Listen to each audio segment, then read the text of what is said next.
everybody. You're listening to and possibly watching on our live stream the Comic Book Bears podcast. I'm Bill Zanowitz. And I'm Steve Morey. And we are your hairy, heavy homos that talk about comic books. You don't have to be a hairy, heavy homo to listen in, or as I said, possibly streaming. This is take 2. We had streamed earlier at 9:30. It's now 9:37, and something went wrong. So hoping things stick fine tonight. On the extra monitor here in the control room, it appears to be good. Well, that's very good to hear. Very, very good to hear. We've had a week of surprises, as you can mildly put it. And when we talk about HeroesCon, we'll get into that. Then. Yeah. But we are going to be talking about The Flash, the new movie in the DC Extended Universe series of films that premiered last Thursday night. And it actually is a film that Steve and I saw together, in person, together. In a movie theater. We believe only the second time we have seen a movie together. The first was Upgrade, one of those sci-fi horror. The same director, he went on to The Invisible Man. That was his next film. I believe so. Yeah, and he's doing something else, and I'm there's an Upgrade TV series in development. Yeah, which is pretty fantastic. And I know with his past credits, he's like a Saw executive producer and was it not Divergent? What's it's a movie that's out right now. I can't even think. Something that's out right now. And I cannot think of it. But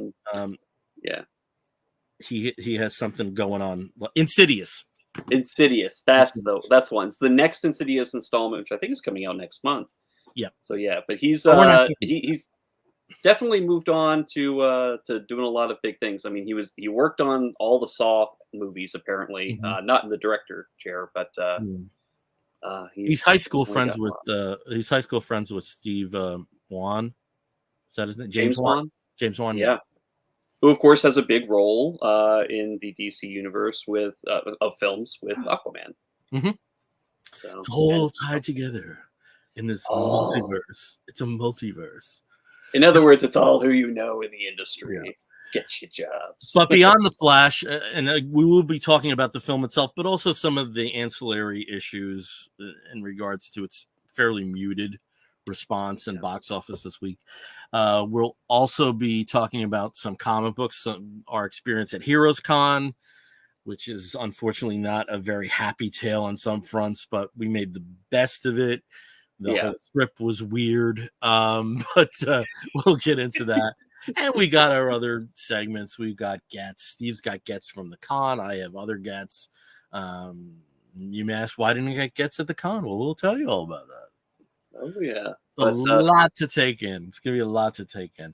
You'll also notice that Caleb is not with us tonight. Unfortunately, he could not join us. He's had some family issues that he had to attend to. He'll be back next time. And, hopefully soon we'll get Brian, too. It looks like there's been a little more time he's been spending at home, it seems. So yes, maybe we'll catch him one of the windows there, one of those there windows. So get time down to a chair at his computer desk. All right, Steve, you are our plot dude, so why don't you take it off talking about The Flash, the new movie from, as I said, the DC Extended Universe, and tell us about the basic plot, and then we'll each chime in about what we thought about it. So The Flash, again, it was considered, I think, probably one of the last of the DCEU movies that kind of spun out of the Snyderverse. Obviously, we all know that things are going to be rebooted. We've got James Gunn that's working very diligently on the phase 1 of the next stage of these DC films. But this Flash movie, of course, features many of the same cast members, the same versions of the heroes that we saw in the Snyder directed films. But this film is directed by Andy Muschietti, and he actually is going to be moving on to The Brave and the Bold. I think he was actually tapped to direct that upcoming Batman film that is going to be part of the interconnected universe. So that's, there's there's going to be some continuity, I think, in the people who have worked on this film. But this one in particular stars Ezra Miller in his role, reprising his role as the Flash from Batman v Superman and the Justice League. Um, we also have the return And remember the Flash television series? He had that cameo. of the Flash television series. Yes, he also did make an appearance there, which was a pretty cool occurrence there for the big crisis crossover in the Arrow's final season.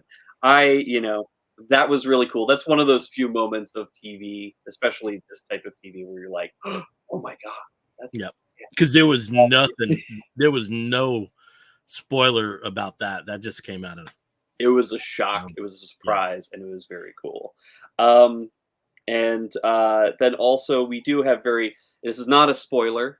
We have the return of Michael Keaton in the role of Batman that he had from the Tim Burton films in the late '80s, early '90s. We also have Sasha Calle making her debut as Supergirl, as Kara Zor-El.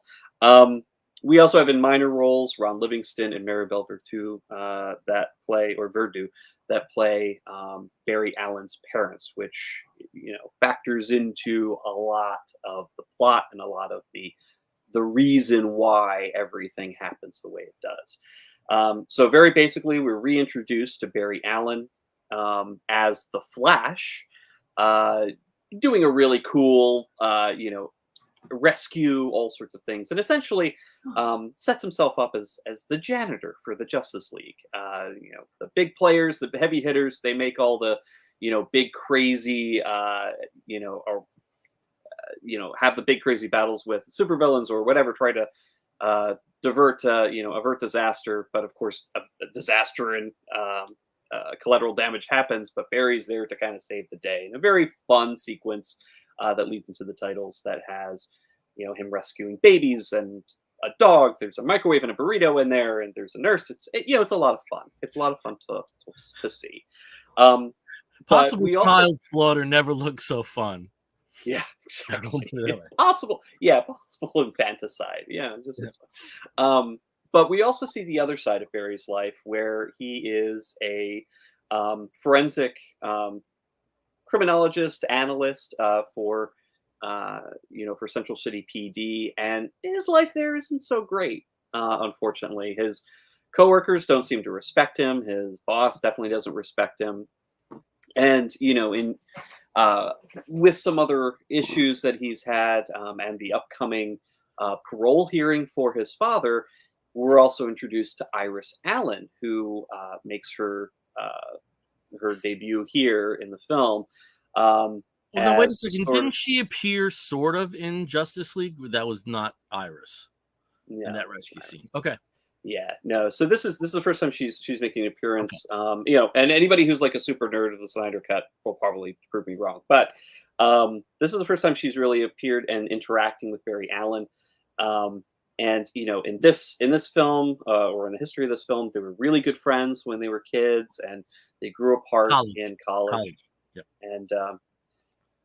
And this is kind of this is them reconnecting, and of course she's reconnecting because she kind of wants to get the story on Barry Allen's father, who is up for parole after murdering or being found guilty of murdering Barry's mother years before, when Barry was a kid.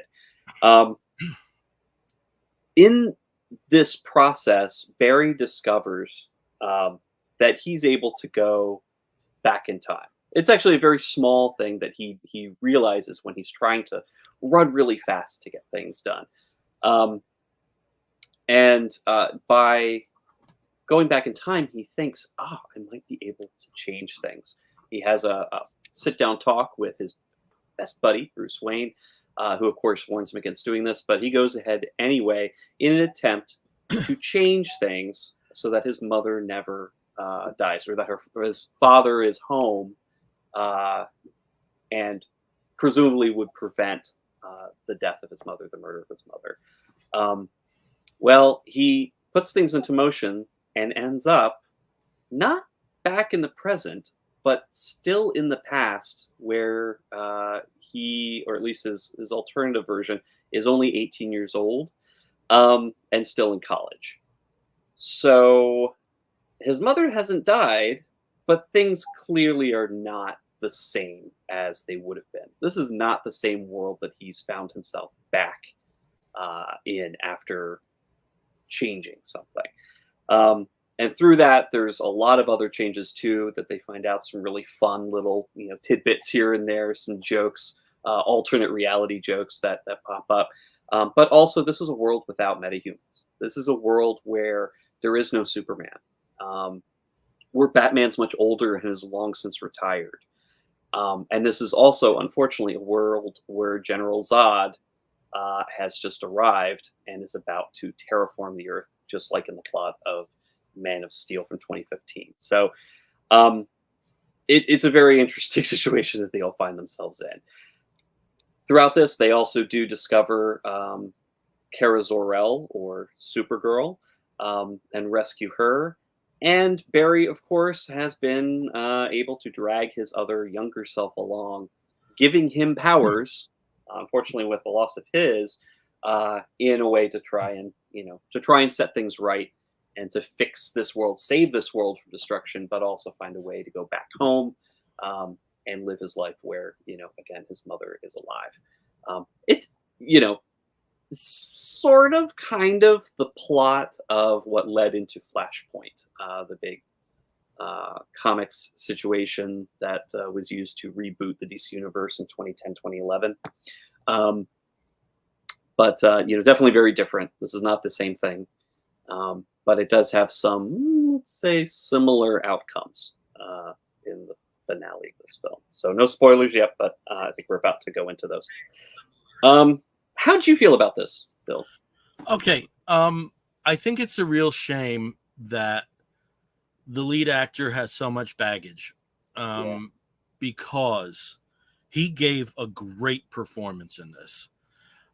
In a lot of circumstances in the previous films, there were times where Barry was like a one note presence, the comic relief, however you want to characterize it. There were points where he was like that. With this, however, I don't think I'm spoiling a big plot point, because if you just see one commercial, you notice one particular dynamic. There's a present day Barry, for lack of a better term, and a young Barry. Yeah. There were times I forgot that there were two different actors, that they were not two different actors, that it was the same actors. The performances are so distinct that I just thought he did a great job. I thought in this film, again, we had talked about moments where it was just comic relief. This was a really well balanced mix, acting from an acting perspective, of the comic and the dramatic. I do think he's pretty much toast at this point as a personality, unless there is some change, because if even a portion of this stuff is to be believed, it's kind of twisted. And I can totally understand people skipping on this one because of some of those controversies. I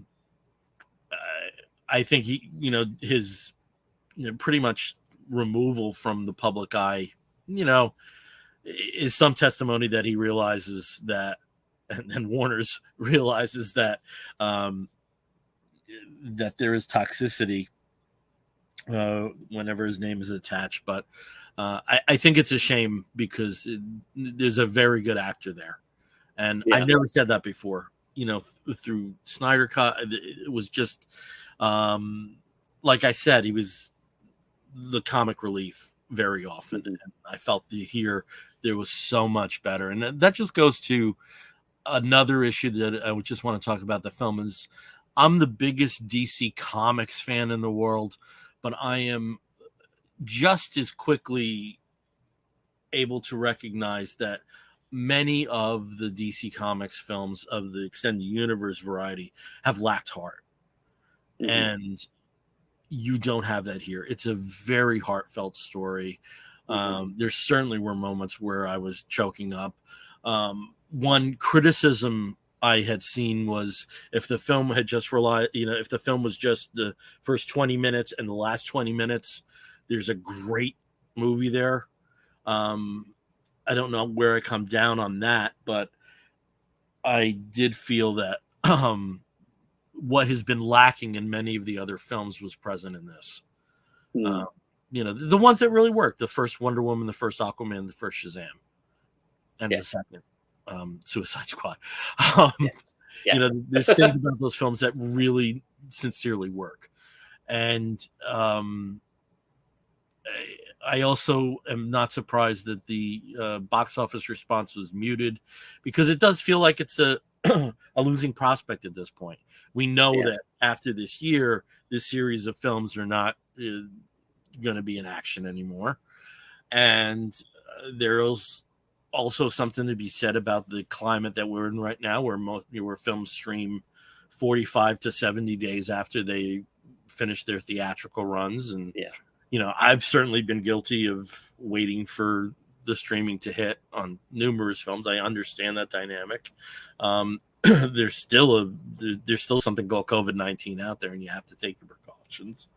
That's why I miss certain films like Spider-Man, like the last Spider-Man live action. I didn't see that in the film in the theaters. And I think there's factors that are there's meta factors that affect the muted response, but there was a lot of fan service in this movie, Hmm. but none of it felt. How can I say this? Some of it was cheeky, but none of it felt insincere. I think none of it felt rote. Hmm. I'm trying to find the right word for it, but cynical. None of it felt necessarily cynical. Um, Yeah. I think we are gypped in that this likely is the only appearance of Sasha Calais as Supergirl, because she did a wonderful job with relatively little screen time. Hmm. You definitely got a sense of what Kara is like, Yeah. and I wasn't the biggest proponent of Keaton as Batman, but how can you not have a little bit of thrill seeing him say some of those lines? And Yeah. just the Batwing. I mean, that I know that was like our first fanboy like moment, when that came into view. Yeah. And I do hope people give this one a chance at some point, because it is well crafted, and Hmm. it does have heart, and it does have great action. Yeah. Once we start moving with Zod's world forming, it basically doesn't let up Yeah. after that point. I understand that some people are very um, not taken in by the special effects choices. Um, my own feeling is they tried to distance themselves from the TV series, which on a limited budget did a fairly good job with super speed Yeah. and some other and Speed Force dynamics and all of that. Um, the cameos I thought were clever. We get to see certain characters in a scene together we've never seen before, Yeah. and um, I know the director's cut is fairly long, and I do think Muschietti has a pretty good relationship at this point with DC going forward. That might be a director's cut we'll actually have an opportunity to see. We got one of 3 endings that was filmed. All of them sounded really clever, and oh, what happened here? Oh, Am I still something here? happened. Yeah, you're still there. I'm there. Yeah. We're cursed. We are cursed these last few days. You're still streaming too. We'll talk Everything's about good. that I'm, later. I'm checking it. But yeah, I see it moving there. And then my hands just went up. I just see it on the video there. But I really hope people give this one a chance that didn't see it in the movie theater during this go round. The thing that I mentioned is, there wasn't a 3D version. There is an IMAX version. They seem to be under promoting it in some Yeah. capacity on that frame. And just I wouldn't be surprised if that was Ant-Man observations with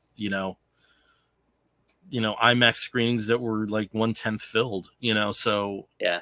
I wouldn't be surprised if they saw that tentpole and kind of retracted. But I think the box office is disappointing. It's up to 70 million now domestically, and Yeah, I'm pretty sure it'll break 140 100. international. But that's not Yeah. a 100 is not anything to celebrate. But this is also a time where a lot of studios do not have a lot to celebrate. I mean, a Yeah. Pixar film premiered under 30. Yeah. The Which I latest, did also see this week, and yeah, I really enjoyed, but it's not getting yeah, the the love latest that a Fast and Pixar movie Furious is normally would. underperforming. John Wick is underperforming to a certain capacity. Yeah. Um, so, I don't think it's the death of theater of the movie theater. Once Cinema's gone. Streaming's the way to go. this was the exact same news resource that was saying, that Super Mario Brothers, $500 million domestic is saying that theaters are back. Just shut up, everyone. It doesn't matter. Like it's people. These movies are made years in advance. Yeah. Of of the actual week, month, even year sometimes that they premiere, and it's a crapshoot. I mean, you have to be able to predict exactly what's going to happen and what will be popular when the film is ready to be premiered. Yeah. And in this case, in this environment, I mean, coming after Ant-Man, I'm glad that you mentioned it. Ant-Man 3 had a lot of the exact same criticisms that we're hearing about this movie. Mm-hmm. Not so much a toxic star, but CGI that people thought was the toxic star happened later. Yeah. Yeah, that happened later. But yeah, that's very true. Very true. Yeah. But CGI that people don't like. Oh, the multiverse is so confusing, or On that universes point, are confusing. On that point, after MCU and the Spider-Man animated films, and what this film touched, and Everything Everywhere All at Once, I do think a break from multiverse films is somewhat justified. I do think that criticism is somewhat justified. We've had a lot in a fairly short period of time. It's very true. And since 2022, we have had, I think, maybe 6 different films that are focusing on a multiverse in some way, shape, or fashion. But yeah, my personal feelings of this, I really enjoyed it. I agree with you with Ezra Miller. I feel that what his personal life and all of that, and I like to try to extract the artist from the art. Yeah. Or the actor from the character here, but I feel like it's not always easy. Yeah, I feel that personally, it kills me. It kills me Yeah. that Morrissey is doing shows, and I'm saying not now.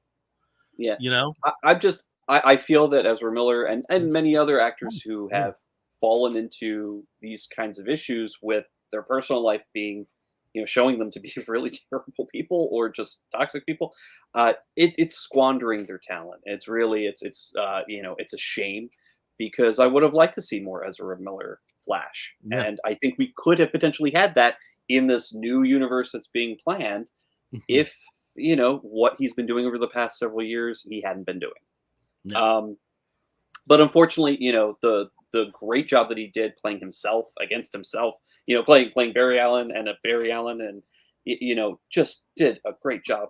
Just like you, I forgot that there was not 2 people playing these characters. I love the interaction with Michael Keaton. I love the interaction with Sasha Kaye. I think they, there was such a, they did such a great job. They did such a great job working with these other actors. The chemistry was there, and I do, one of my criticisms here was that Supergirl didn't get enough screen time. I wanted more Supergirl. I want tons more Supergirl. But at the point where she came in the plot, it was really towards the second half of the movie, and now we're going towards the climax. But I think I enjoyed this movie a lot. I enjoyed a lot what they tried to say. I was not bored at any point in this movie. For a 2.5-hour movie, I mean, it kept moving, and it moved well. It actually Quiet moments had a lot of humor. 2.5 hours. It felt much shorter. Exactly, and quiet moments had along. But quiet moments had a lot of humor. You had a lot of character beats that were hit. one of the criticisms that I had also read was that this is not the Barry Allen I know. It's like, well, it's not. It's the movie Barry Allen. Yeah. It's the DC Extended Universe Snyderverse version of Well, Barry Allen, it's where he's the kind TV of show. The TV show is yeah, not the Barry Allen. The 1990 TV series is not the Barry Allen I know. exactly. But there's a lot you um, can do with a character. The exactly. basics of his story are all there. And and I think I really enjoyed what this movie tried to do, and I think succeeded in many aspects. And going back to trying not to spoil too much here, but I am going to spoil one of those cameos at the end. So warning, warning, warning. Um, there is a point where we're seeing other multiverses come, and in one of them, we have a certain version of Superman that we have never been able to see on screen. Um, and I did learn today that it actually was a Yeah. filmed cameo Mhm. with this particular actor donning a recently remade Superman costume that he never got to wear in the unfortunately canceled Superman Lives, I believe was the name of that film. Um, but it was a filmed cameo, and again, the CGI was a choice. It was specifically a choice for Mhm. this film. It was done in a way to look kind of strange and plasticky and fake on purpose, presumably. I don't necessarily agree with that choice so much, Mhm. but I do understand the reason for it, and or at least justification for that reason. So that it was, to see things from Barry Allen's perspective because he's so sped up, things get very, uncanny valley and plasticky and strange Mhm. and smoothed out in odd ways. Um, sure, I mean that could be the explanation. Who knows? Especially with the amount of money that they spent on this film, that you would think that that would that would have to be that it would have to Mhm. be a conscious decision. Um, but yeah, I enjoyed it. I enjoyed the fun reveals at the end. I think it was great. It really kept with the character of the film. Um, but yeah, I Yeah. am sad to see that this is not enjoyed as much. But the reasons for some people giving, they don't want to they don't want to support Ezra Miller. Some people just, they heard the bad buzz around the special Yeah. effects and were like, "Nah, I'll go see it on TV." And Or the fact like that I they said, can they in also 6 know weeks it'll be on. that this series of films is coming to an end. That's And if they've again been another one. underwhelmed by some previous entries, the last one was underwhelming. Mm, Though we came out on the positive side of it. yeah. I also have to commend you, Steve, on being relatively cagey in the way you talked about that cameo. Yeah. Anybody who knows what we're talking about obviously knows Yes, who yeah, this is. and I But like, thoroughly enjoyed the last cameo. I yeah. thoroughly enjoyed the last cameo. In the film proper, there's a bumper. There's a post credit scene, which Um, yeah. Which is it's great. okay. It's all right. But we did get to see. Speaking of cameos that are not a surprise, we did get to see, you know, Bruce. We did get to see the Batman, Wonder Woman, and Aquaman in some capacity. The Snyder versions of those. So Yeah. we did get to see some of those. We did not get to see um, Cyborg, but uh, there was a fleeting reference to it. So Mhm. to him as a character, just not the actor, unfortunately. Friendly Ray Fisher. transformer. Yeah. What Yeah, is it called? I'm Friendly so Terminator. Yeah. Yeah. it's sad to say, but again, reasons for that too. It's just it's kind of sad when reality and the filmmaking Yeah. apparatus kind of infringes on our enjoyment of a Mhm. film for entertainment, of a fictional film. That all these other things come to play, but Yeah. that's life, I guess. But yeah, uh, so I liked it. I enjoyed it. I Was it did the best too. movie? Absolutely not. But it was great. It was great fun, Mm, and I I love definitely seeing did. the Flash. And we've lost Bill. Bill has disappeared. um. So. So yeah. So once Bill gets back, we're going to be talking about comics that we've read in relation to the Flash that we think would be a really good really good stepping point if you're not familiar with the Flash, if you're not familiar with either the Barry Allen version or any of the other versions of the Flash that are out there.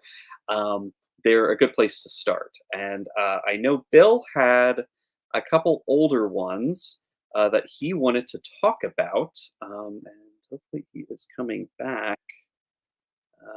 There he is. Awesome. There I am. Hello. There I am. Yes. I had to vamp up here all by myself. I guess I had to vamp. I had to vamp. Damn. Ay, ay, ay. Well, um, speaking of, well, yeah. not yet. We'll talk more about IAA later. But something that's become a hallmark on our show, because I think we basically Yep. covered the film. Something that's become a hallmark on our show is we make recommendations of comics and graphic novels featuring many of the characters in the films that we talk about, ones that we would recommend. Now, The Flash, I have to say, for me, has never been a big favorite. Mhm. I've been familiar with the character for, at this point, nearly 50 years. It'll be 50 years this year. But, Barry doesn't necessarily grab me, certainly not in the way Wally did. I Yeah. absolutely love Wally West. I especially love Wally West as Kid Flash because I do think it's probably the best Silver Age costume apart from Spider-Man. Um, it just has such a sleek, elegant look that I fell in love with the costume before I knew a thing about the character. Um, so Barry's not my Flash, and I'm sure we can talk about Hashtag not my Flash. not my Flash. But I absolutely love Jay Garrick. Yeah. He's certainly one of my favorite Golden Age characters. But Barry never resonated with me. But that does not mean I don't have a history with the character. So I tried to find like just one comic, just one book that I would say, hey, this is something I would give somebody to say why the Flash was special. So we have some graphics here. This is my very first Flash comic, and I think it's pretty loaded. We have a guest appearance from Green Lantern, and we also have someone who was more known as Professor Zoom than Reverse Flash, I think, at the time. Same name there. Oh, he's called Reverse Flash right on the cover. But they have a weird team up where Green Lantern is framed for being a master criminal in the 25th century due to shenanigans on Reverse Flash's part. But, for a very first Flash issue, you got what really is like his main foe, who's literally a mirror image of him and one of his best friends. And it was a great issue to be introduced to the character to. But I wouldn't recommend that. There's another book just a few years later. This came out in early January 1977. This is Flash number 248.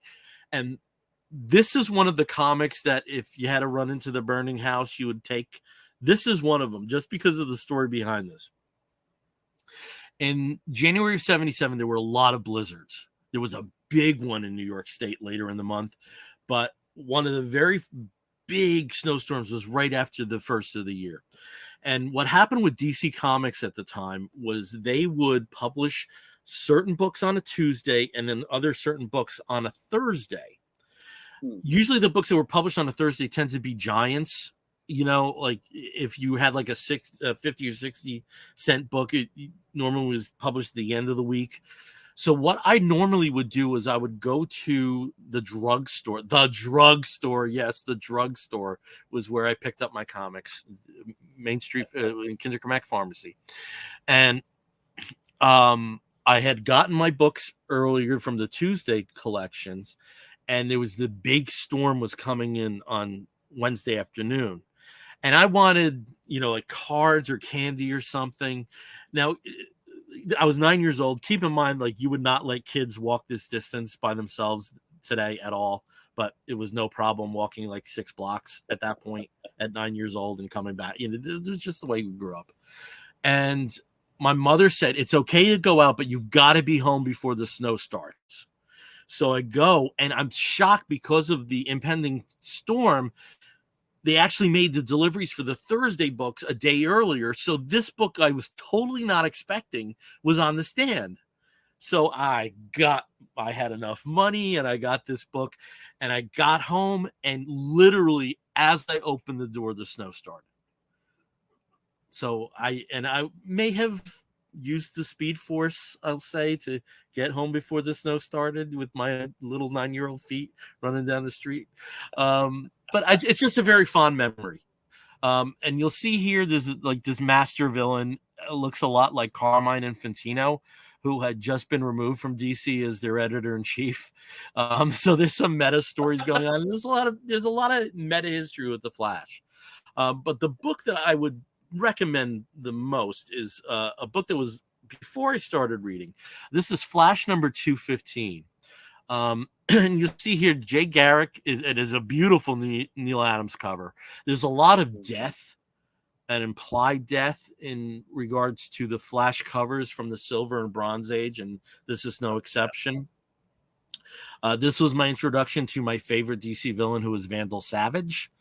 And in the storyline, Vandal Savage, who is immortal thanks to a comet that had hit the Earth and he had absorbed the energies, and that's why he's immortal. He finds he's actually aging, and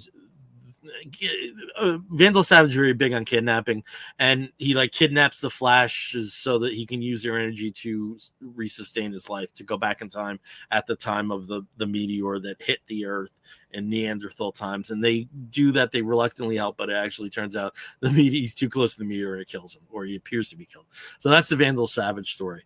The best thing was, though, that there were 2 stories printed in this, and the other story was the first Silver Age appearance of Vandal Savage, which was also the second team up of the Flash of Earth 1, Barry Allen, and the Flash of Earth 2, Jay Garrick, after Flash 123. And it also was the reintroduction to the Justice Society of America, which, of course, Vandal Savage had kidnapped because he loves kidnapping. So there's just a lot of Silver Age fun, but you're also entering the Bronze Age here. And there's some Bronze Age sensibilities, and I don't think you really would have had people pining over getting older in a Silver Age book, whereas in Bronze Age book, the sense of mortality would be a much more likely topic. And having them both in the same comic, I just think this is a great introduction to the concepts of the characters, multiverse, what separates Barry from Jay, how they are, but also how they are similar. It's just a great comic to have, both for the main story and the reprint. And this is the one I would recommend to people. Again, normally we usually go for stuff that has been collected, but if you do have the DC Unlimited app, 215 with both stories is on there. So that I would recommend. That's awesome. Yep. Yeah, I haven't read a lot of the Silver Age Flash, because kind of like you, I didn't really get into the Flash originally. Although at the time that I was starting to read comics, what was on TV? The first comic book live action show ever that I knew of, which was The Flash. And I also had like a little crush on on the actor, so that kind of helped. John Wesley Shipp. But yep. And I also love seeing that the climate exists so that he could reignite his association with the character in various Absolutely. That's so wonderful. Yeah, exactly. He got to be on the Flash TV show in 2 separate roles, at least 2 separate roles. Yeah. One as Barry Allen's father, and then again as Jay Garrick, the Golden Age Flash / Earth 2 Flash. But yeah, I also didn't know a lot about Barry Allen, barring the TV show. But I did go back when I went back into comics after a long pause back in 2011. It was a good time for me. I was one of those target customers that DC gained with their New 52 initiative. And in the New 52 initiative, they dropped Wally West, sent him off to the void somewhere. So the Flash was once again just Barry Allen. That was the Barry Allen, or the version of Barry Allen, that I got to experience again. This, the New 52 version created a new status quo. This was post-Flashpoint, where all the shenanigans happened, and they're bringing everything kind of back to a new status quo. Barry Allen had been Flash for a while at this point. He's already been a hero for a period of many years at this, at the start of issue number 1. So I went back and I reread that first story arc, Flash 1 through 5 of Mob Rule, which set up Barry Allen, really did a great job of introducing him, his job, where he is, what kind of person he is, and his powers. They explained his powers pretty well and even gave him a new power, or a new-ish power, I should say. They reinvented sort of his Speed Force brain kind of situation. So let me pull that up here. And also, I do have to say, having the team of Francis Manipul and Brian Buccellato, who I've always butchered his last name, but Yeah. I'm gonna say Buccatello. Buccatello. No, it's Buccellato. No, Buccellato. Buccellato. Yes, it is Buccellato. Buccellato. Yeah. Oh, God. I guess I butcher it every time. Having them as the writing team and then Francis Manipul on art. I mean, the man's a genius. I just love the way he lays out the page. Splash pages are so dynamic, and it's perfect for this book because this is a book about a man who runs super fast, can be in multiple places almost simultaneously because of his speed, and the lightning just kind of breaks up the action. And in a lot of these splash pages, even something as simple as a title page like this from the first issue, really kind of sets the style of this comic, that it is a very quick dynamic. There's lots on the page, lots is going on. There's so many places where you can put your eye. But I absolutely love this. And of course, the iconic first issue image has been used. That sort of running Barry Allen, for front on, has been used many times. And I think down, here on the first page or first issue is great. Just absolutely gorgeous. But in this book, in this series, we are, like I said, reintroduced to Barry Allen and his relationship with Patty Spivot, who is his coworker at the forensics lab in Central City PD. And we also are introduced to a new villain who also happens to be an old friend of Barry's, Manuel Lago, who is known by not necessarily his villain name, but the villain name of all of his hundreds of clones, Mob Rule, who are looking for a way to save themselves from just dying, because they are clones. Their genome is imperfect, and they have a tendency to just die after a few months or a few years. It's unpredictable. So in their attempt to kidnap Dr. Elias, who becomes a major character in the New 52 Flash, and his genome research, the Flash is made aware of this gang, this group that looks like his friend. And through the next several issues, he figures out a way to stop them, to save not just his city from a mysterious EMP that blows out all of the power, but also from several of his friends from Mob Rule, including Dr. Elias himself, in a way to attempt to save his friend. And I think it's just really great. There's some wonderful cliffhangers. There's the new Speed Force power where Elias tells Barry, "Hey, not Barry, but Flash. Hey, you tap into the Speed Force. It's not just a physical force; it can also be a mental force. You have the ability to just think faster than anybody to find those connections." And he does. And there's some beautiful splash pages that deal with that too. And it's just this is actually a great cover that kind of illustrates that he is able to see probabilities and possibilities and calculate everything in an instant.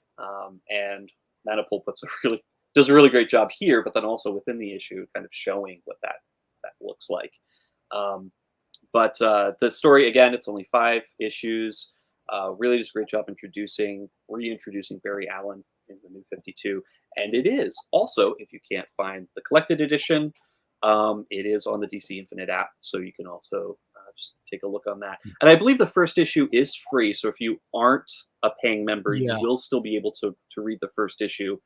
And if you wish to actually subscribe, you can get access to every issue, which is great. Yeah. So I'm glad you brought up Brian Buccellato, because I think he's a very underrated colorist.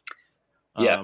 Well, not just that, but also a writer. I mean, he was one of the plotters. He was the co-plotter for this. Yeah, I think he was. I think in terms of actually dialoguing, I think he did the lion's share of that. Yeah, Yeah, so but I he's just a talented guy, and I mean, neither of them Manipul get alone. enough work right now.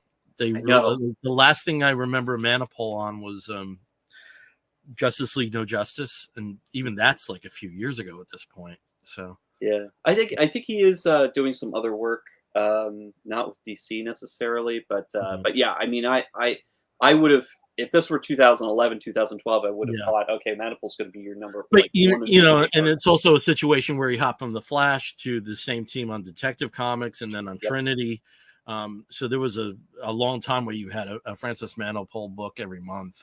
Hmm. Um, yeah, So yeah, yeah, maybe he's due for a resurgence. yeah, It's yeah. been over I 10 thought years. the That's pretty Flash was, not one of the not one of the marquee DC New 52 relaunches, but Mhm.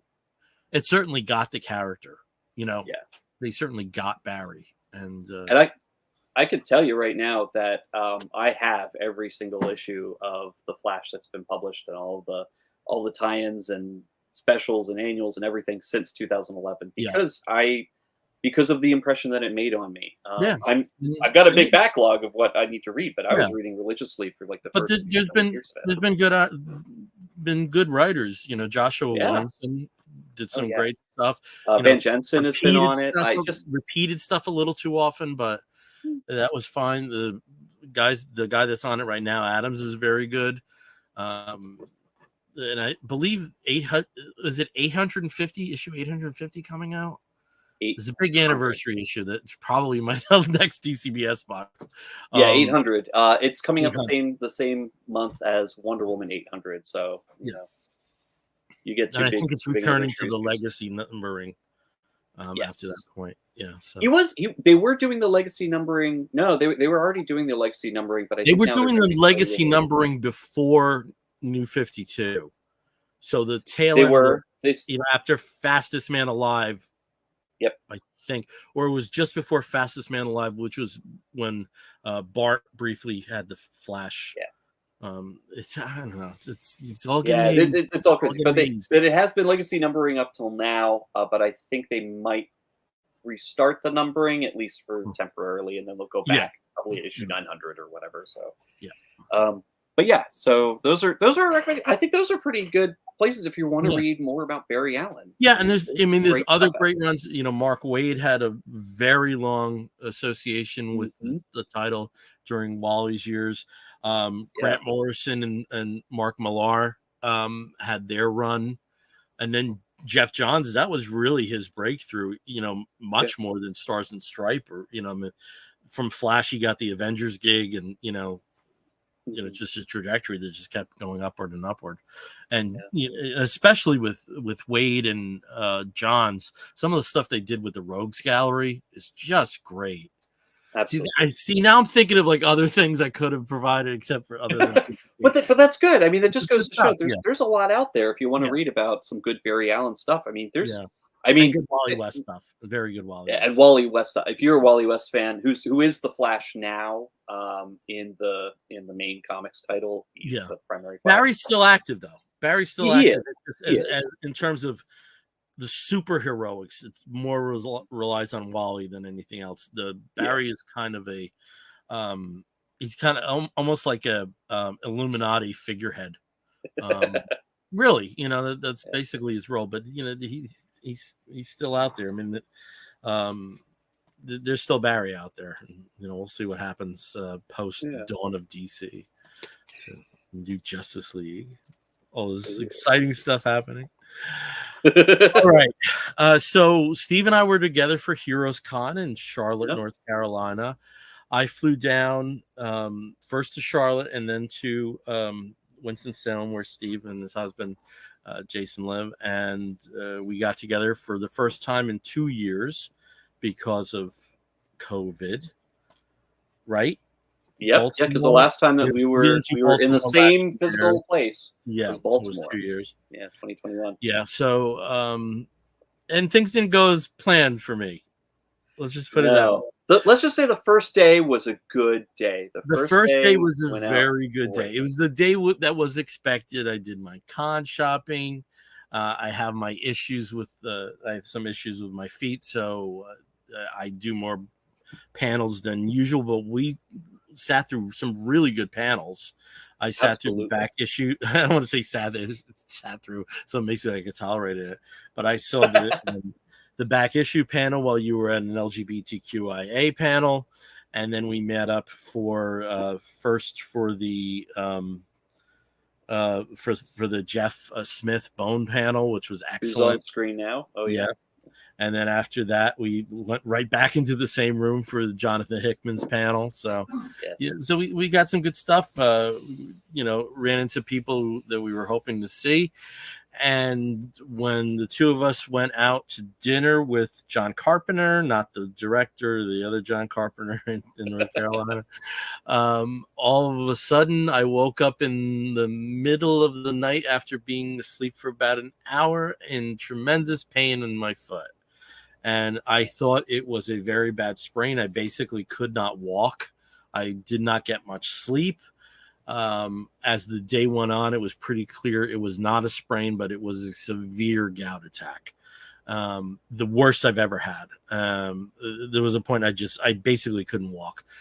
Luckily, the hotel had a wheelchair, so that for Saturday we were able to get in the car and go over and see some people I was really hoping to see at the art auction. And Steve, I thought you had a surprisingly good time at the art auction. You're I talking with Bean and with Cam, and yeah, Yeah, I mean, there was a lot of people there that I didn't think I was going to see anybody that I knew, and of course, they immediately were like, "Hey, oh!" And it was like yeah, it's just really hilarious that some people who I hadn't seen in probably about 6-7 years, yeah, from the EOC board, were like, "Oh, there's that Steve guy that we hung out yeah. with randomly."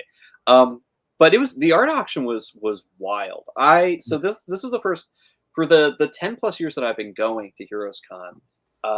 This is the first time I actually ever went to the Weston Art Auction, which is every Saturday, so the second day of HeroesCon. It's Saturday night, and the artists, what they have during the rest of all day Friday and all day Saturday at the con, is they have a separate stage set up where many artists, are actually creating works that will then be part of the art auction.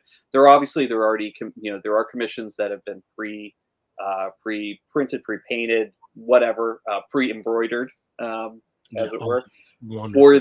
for the art auction on Saturday night. But you can actually see some of the works being created, being made, painted in front of you or drawn in front of you throughout Friday and Saturday, and then Saturday night bid on them if you got some deep pockets, because oh Yeah, my god, there were some heavy bids on some of these, yeah. including one of my favorites, was a punk storm portrait from Brian Stelfreeze, I believe it was. Gorgeous. What did that end up going for, Bill? I think 9,000. $9,000. This Yeah, is I don't have 9,000. that to spend. I don't have that to spend. No, no. But Um, there was, and you had mentioned the embroidery. It was a reproduction of Spider ASM number 62, which is where Spider-Man fought Medusa, and yeah, yeah, it yeah. was gorgeous. And seeing that up close, I mean, the pictures don't really do it justice. Just how impressive that was. No, Yeah, but the one thing that while Bill was unfortunately laid up in the hotel on Saturday, I did actually get to go back to the con, and walk around with several people, and also get some time chatting with different artists and writers at the tables. I did go to another panel as well. I checked out the Autobio panel, which again, I'm so happy I did. The panels here at HeroesCon, and this is one of the things with HeroesCon, it is a creator forward con, one of the best. I mean, you if you go there, you're there to see the writers, the artists, the colorists, the letterers, the people that make the books that you love to read. And while you're there, you're probably going to meet or see a lot of new creators that you haven't read before and get some new favorites. And the Autobio panel is another great example of those. You know, getting these creators together to talk about their work in a way that really encourages people, attendees to check it out. The LGBTQIA panel was really great, talking about characters. Attended by people like Stephanie Williams, even Georges Jonti, Cullen Bunn. Uh, we saw the Hickman panel, which was great, him talking about his work. The Jeff Smith panel talking about the history of bone. Oh, it's fascinating. Tukey. Fascinating stuff. Fascinating. And where else can you see that in such an intimate setting? Because even though it was a big room, there weren't a ton of people that you could get up relatively close and personal with a lot of these people without having to go down to the floor, where you can also still get up and close and personal with them. The story of Art Spiegelman's role in ensuring that bone for Scholastic would be in color. I mean, just great story. Why don't you colorize it? Why don't you colorize it, Jeff? Yeah, but I'm in the Holocaust. Yeah, it's like, you don't want it to be as mine. Yeah. But yeah, and also, these panels were just fascinating. And after the Autobot panel, I went and got to chat with Noah Van Sciver, and a new voice that I hadn't heard before, Kayla E, and also Zoe Thorogood, who if those of you who've been watching or listening for a while, I spoke about, her book from a few months ago, which I still have here, actually. Because I do pull it out every once in a while to take a look. It's Lonely at the Center of the Earth, which, beautiful book. I got to chat with her about that, which was really nice. We also got to see some other people that hopefully we'll be having on the show pretty soon. I have been talking with them afterwards, so we'll see if they'll be joining us in the next couple of months to talk about their work. But yeah, I mean, it's a great show for that. And I'm happy I got to go on Saturday, because Friday I bought next to nothing. Saturday I did pick up a lot. So, a lot of different books here at the con that I was able to find. Wave Blue World, I was able to pick up The Color of Always. And of course, Young Men in Love. Thankfully was able to get my hands on those, all of them signed. They come with bookmarks, just all sorts of great things. Got a whole bunch of stuff from Noah Van Sciver. Talked with him for a bit. Also, got some work here from some new people that we haven't seen before, that we might be talking to soon. So it's, there's some great stuff. And I was happy that I was able to do that on Saturday. Sadly, while Bill was... That was my plan for Saturday. Yeah. When Steve and John were walking around, my literal words to you, why don't we meet up later and let me take care of my bullshit, with the bin diving. And I'm glad you got to get that bin diving. I'm glad I got to do it, but I didn't do enough of it. Yeah. There's always the next con. Yeah, so. But it's like I'm an adult and I have a lot of stuff.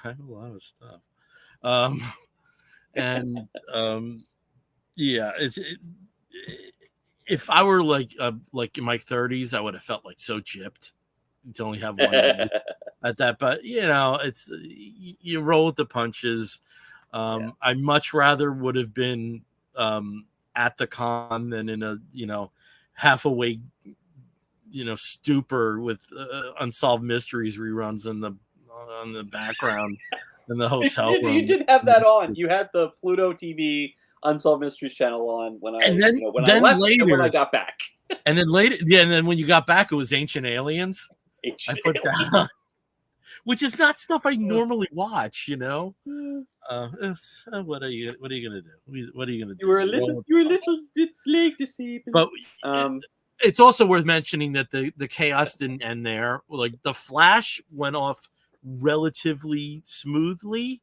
And then dinner. We saw that on Monday Sunday. We saw that Sunday after we got back. Yeah, and then on Monday, and this was kind of twisted. We decided we were going to go to the sort of Mayberry town that's popped up in North Carolina. Yeah. Yep. So Juneteenth, and what do? We go to the whitest town in America. But Mother Nature said, no, that's not a very good idea, and we got stuck in a downpour. We ended up in a parking lot with a Walgreens that was a trailer. It was just the whole that whole bit was surreal. I was nervous. You saw how nervous I was about the trip home, which was totally justified because my plane was supposed to leave at 8:05 and it left at 1:30 in the morning. At one point, it was scheduled to leave at 2:30 in the morning. Oh, it was just bizarre, and all the time with the injured paw, and it just wasn't a very good trip for me. But I got to see my friend Steve. We did have some things that went off without a hitch. And you've heard about them between day one of the con and the flash and the art auction. So yeah, and I'm glad we did it, even though unfortunately you got laid up on day 2 and day 3. It was just sort of like, okay, where can we go and what can we do where you don't have to but be on your feet? then I'm That's the also same movie. thinking, there were some moments that were lucky. I was very lucky. The hotel had a wheelchair. There was no way I could have made it to the art auction that night without you pushing me around. Wee! Like Blanche Hudson. Yeah. So yeah. No, I'm glad we did it. I wish it was less filled with injury and all right. but next time. Yeah, next time. So why don't we talk? We still got about like 23 minutes left in the show. Yeah. Why don't we talk about some comics we're reading completely outside of the Flash and cons that we're doing? So Steve, tell us about a book that you're reading that you're enjoying. We probably don't have enough time to get through 2, but we can at least make a recommendation on the second. So Absolutely. So one of the books I read, this is actually non-com related. I picked this up the day you arrived, Bill. We went out. We checked out some stores locally. Sailfish here in Winston-Salem. I overwhelmed you by taking you to McKay's after that. But McKay's. Like the first 5 minutes, I was just like, this was me. I was like, I mean, a used store that deals in toys, DVDs and Blu-rays, comic books and books and albums. Yeah. And if video games, games, I'd be there every music instruments, and I know every member of the staff that worked there. Yep. It was unreal. I was not prepared for it. I was overwhelmed by it. Yeah. No, but I pre-whelmed him by taking him to a very nice local store, and also we checked out Hippo Records. Yes. Which was next door to that. So, but while I was at Sailfish, I did pick up Xeno, which is a new anthology out from Oni Press. This one has several contributors: Chris Condon, Nick Cagnetti, Melissa Flores, Daniel Irizarry, Phil Hester, Jordan Thomas, and Shaky Kane. So a lot of really cool names. Some I'm not too familiar with, some I'm more familiar with. But it's fun. It's a fun sort of sci-fi, goofy anthology. Some of those stories are pretty, oh my gosh, and some of them are kind of fun in that Far Side way. But the art is wacky. There's just great colors for this. Everything pops. And the stories are, maybe about 4 to 6 pages long, some a little bit longer. And they're just great quick reads. It's just fun. It's a fun anthology. So you get several stories like this one where a gentleman's given new eyes that allow him to see beyond the normal human perception of color spectrum. So he can see auras. He can see floating creatures that are there that are outside of normal human view. And unfortunately, this, of course, because it's a sci-fi horror anthology, there's something that he sees that he doesn't want to see anymore, and you get to see more of that. We have a gentleman who he's a super gamer, and this gaming company wants to hook him up with this new sort of like AR game that they inject him with, and it's like, oh, you're going to see this great game experience. It's only going to be experienced by you. You're the console. Your body becomes the console. And so he, imagines himself as an assassin doing these crazy things, wakes up, and maybe it wasn't just a game. Maybe somebody actually died, as you see from this panel here. But there's some, there's some other great stories. There's one that, it involves sort of like the Red Scare and robots controlled by rabbits. So, yeah, it's fun. Check it out. It's by Oni Press. The first issue came out this month, and it is going to be a limited series. Next issue is out in July. Pick it up at your local store if you're interested in kind of fun, short, sometimes goofy, sometimes scary sci-fi. I was on mute. Uh, Yep. book I want to talk about is also an anthology, but there's also substantial Flash ties, though it's not a Flash book. And I'll get into that. So, Huh. Steve, if you can put up the graphic, this is one of the covers. This was the Kickstarter cover when they did initially solicit this. This is by Adam Hughes, and this is the Rocketeer one shot. That's the official name of it. The Rocketeer one shot. It's not planes, dames, and rockets. Beautiful cover there by Adam Hughes. There are other covers that are by Jay Lee, by Gabriel Rodriguez. Absolutely stunning cover by Clayton Crane. But the cover that I got was a different Adam Hughes cover. And this is the version that I got, which is known as cover A, which features Cliff Secord, the Rocketeer, and his girlfriend Betty, based on Betty Page. This is an anthology with 3 stories. And the Flash connection is the first story is written by Danny Bilson and Paul DeMeo, who were the showrunners and the main headed the writers' room and the co-creators of the Flash 1990 series, and also contributed to the script of the 1993 or 4. I always forget what year the film was. 2 or 3 or 4, somewhere in there. The early 90s Rocketeer film from Disney. They wrote the initial treatment. I think there were some other writers credited, but they certainly were involved with that. And the first story is great. Again, mentioning Adam Hughes, he does the art for this short story, and it goes through Cliff Secord's connections with Amelia Earhart. And it takes place in 1938, which is a year after she had disappeared. There was a point where, as a fan, he met up with Amelia, and they exchanged good luck tokens. He had basically like a Cracker Jack shamrock. She accepted it, and she gave him some wings from one of her flights, and it really meant a lot to him.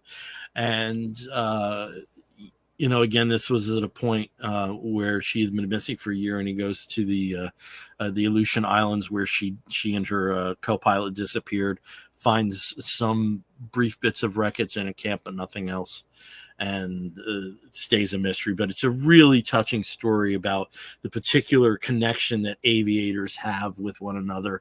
Really wonderful story. Second story is so much fun.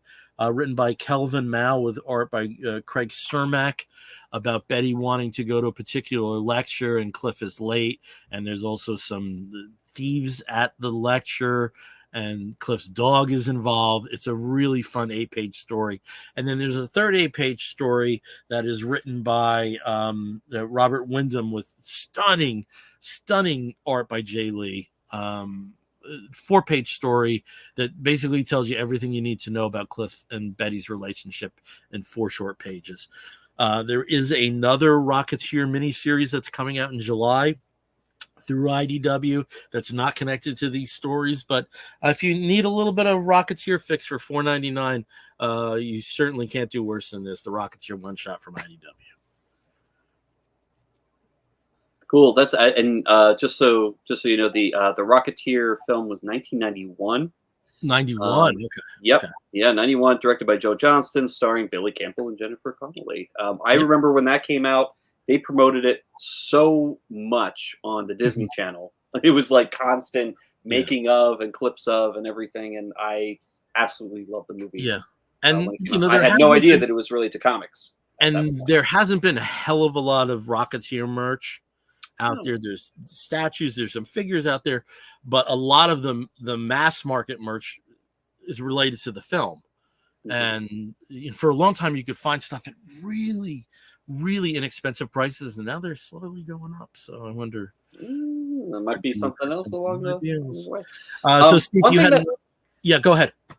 One thing that we've neglected to do, we have been joined by several people here who have been making some comments, and we're gonna feature them a little bit. We had James Figueredo. Good evening, you handsome gents. Hope your foot's better, Bill. And yes, It is getting it better does. It has got better, which is great. We also have John Westoff, who unfortunately could not join us. because Um, he had his own bullshit tonight. he had a whole bunch of stuff that he had to do back at home, so he wasn't able to come to HeroesCon this year. Yeah, So no but ZeroesCon he for also him. had a YouTube event tonight too.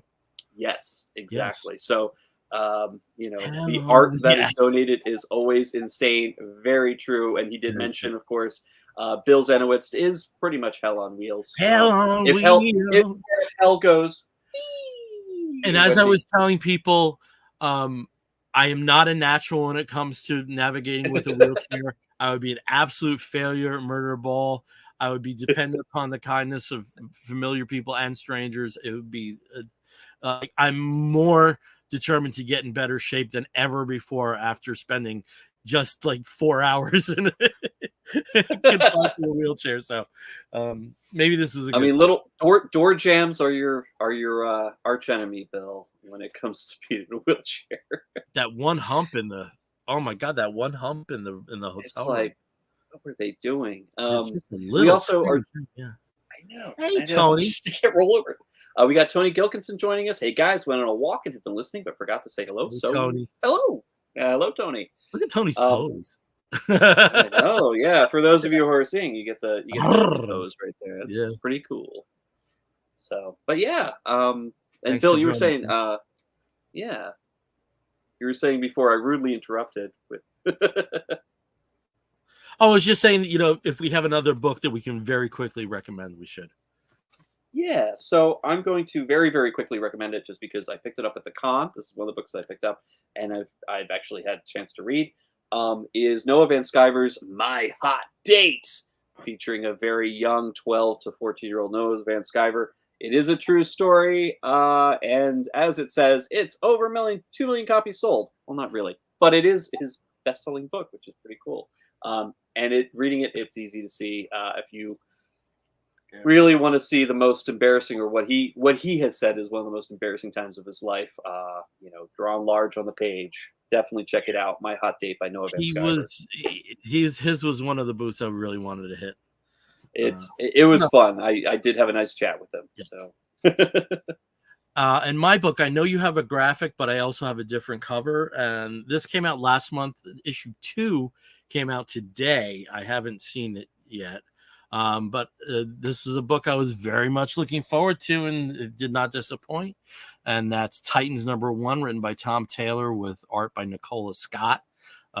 Certainly one hell of an Australian 1-2 punch. And that's the main cover. I actually got a different cover here, if you can zoom in a little bit on that. And this was the variant cover by Jim Lee, showing the various members of the Titans. And where we are at, it's very much a continuation of the last 4 or 5 issues of Nightwing, and rolling off of things that happened with Lazarus Planet. There is no Justice League. They entrust Dick Grayson to lead the new Justice League, and he says there's already a team in place, and that's the Titans, and we're going to become the preeminent team. And great cameo by Peacemaker, which kind of is establishing what the particular Titans status quo is. And there's a big factor with what's happening with Wally in terms of Flash content and that. So great superhero book. Looking forward to where it goes. Next issue features Brother Blood, which I think is very often a hit or miss character. But in Tom Taylor's hands, I'm really fascinated to see what he does with that. yeah. So, there's some books. We do have some gets that are non-con related. So Steve, what do you have? Well, I do. This is actually con related, but I did want to point it out because it's very cool. Oh no, I think Disney Movie Insiders. Oh, we do have that. We'll get. I think we Yeah, can do that. yeah, you could do that. Do that right after this. Yeah. Yeah. So I have this very, very large format copy of The Impending Blindness of Billy Scott by Zoe Thorogood that I was able to pick up from her and get a nice a nice little signature from her. But I've been looking forward to reading this since I read her book about herself, because she mentions heavily in the book about this, and I was really excited to grab this copy from her and tell her how much I obviously loved her other book. So I'm excited to read that. And I think we did get a geek get together, Bill, or Yeah, at least I we guess both it's a got it. mutual. Yeah. And that's That's right. It's Amazing Spider-Man something or other. I don't know. I haven't opened it up to check which number it is. 20 something. Yeah.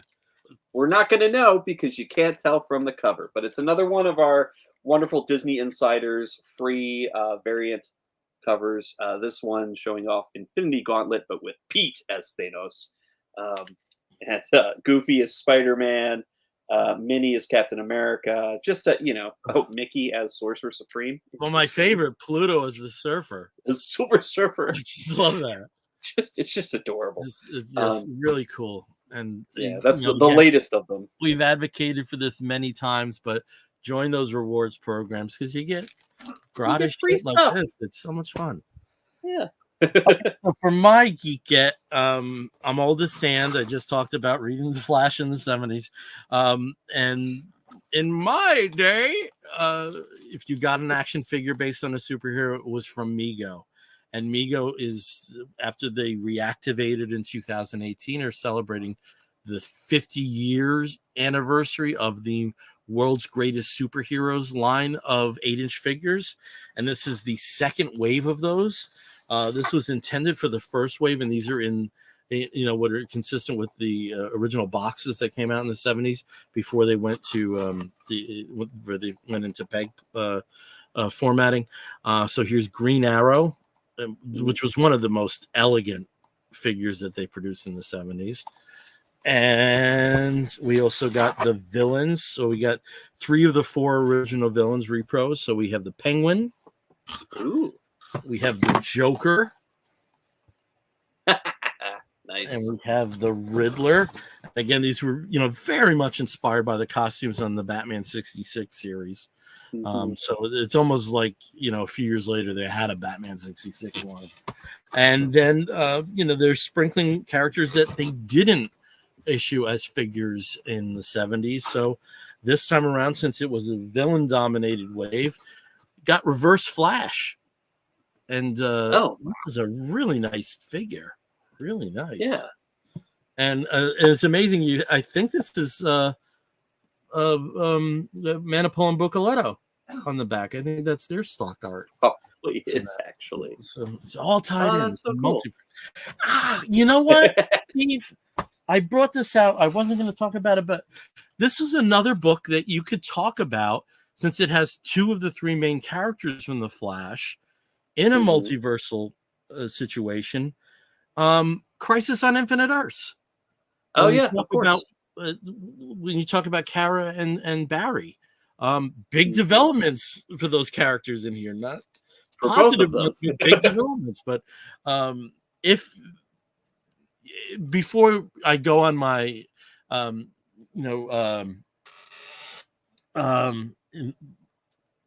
geek culture embargo in regards to multiverse stuff, if you've never read Crisis on Infinite Earths, it's from my perspective, it's mandatory reading in much the same way that Sgt. Pepper's Only Hearts Club Bland is mandatory listening and Citizen Kane is mandatory viewing. I just think it's a watershed event that I think everyone should sample at some point. Should have talked about that. I didn't even realize. Yeah. Well, I mean, I think it's one of those things where it's just so obvious, or it's like, oh, of course, that's a great book. But there are people who haven't read it yet, and may not have known that it's what it's. And it's also worth mentioning my figures arrived at 6:33 p.m. So this is the first time I've held them. So now you just have to take them out of the boxes and play with them. Not till I get duplicates. There you go. Not till I get duplicates on a discount level. I've already have my plan. Plan. Yeah. And then you're going to pose them all over the place. And yep. Yeah. All right. Well, we're going to start wrapping this show up. And when we wrap an episode of the Comic Book Bears podcast up, we do so with a segment we call the Woofs of the Week segment. In the bear community, if you find a fella attractive, you woof at him, or possibly rawr. There are variations. There are variants in the meta multiverse. And we do something very similar here where we effectively woof at something. It may be a comic book, but it may also be a film or a TV program or a charitable initiative. Anything under the sun that we think you, fair listener or possibly viewer, may be interested in sampling. I'll start as I always do with Steve. Steve, what is your wolf of the week? Well, my wolf of the week is, to no surprise for people who listen for a while, I recommend a TV show almost all the time. Not every time, but a lot of the times. This one is probably not a surprise to anybody who is also a geek. Strange New Worlds, Star Trek, Strange New Worlds is back. As of tonight's recording, this is the second episode that's been released. The first episode was absolutely fantastic, wonderful.